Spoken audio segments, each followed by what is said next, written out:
বন্ধুরা দেখো আজকে আমাদের কি রান্না হয়েছে। প্রথমেই বেগুন ভাজা, আর দেখছো বড় বড় পুঁটি মাছ কড়া করে ভাজা আছে। আর এই দেখো নতুন একটা জিনিস, নিম পাতা দিয়ে আলু ভাজা। আর এই দেখো কলা পাতায় পুঁটি মাছ ভাজা বেগুন দিয়ে। তারপরে দেখাই এঁচোড় চিংড়ি। এ দেখো আমাদের গাছের এঁচোড়। আর এই দেখো চিংড়িগুলো দেখো।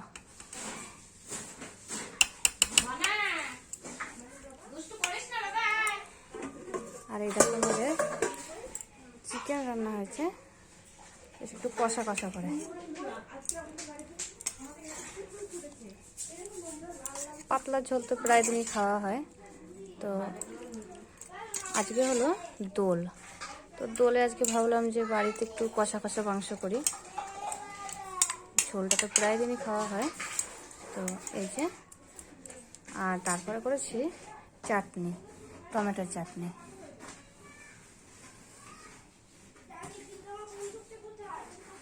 রান্নাগুলো তোমাদের কেমন লাগলো জানিও।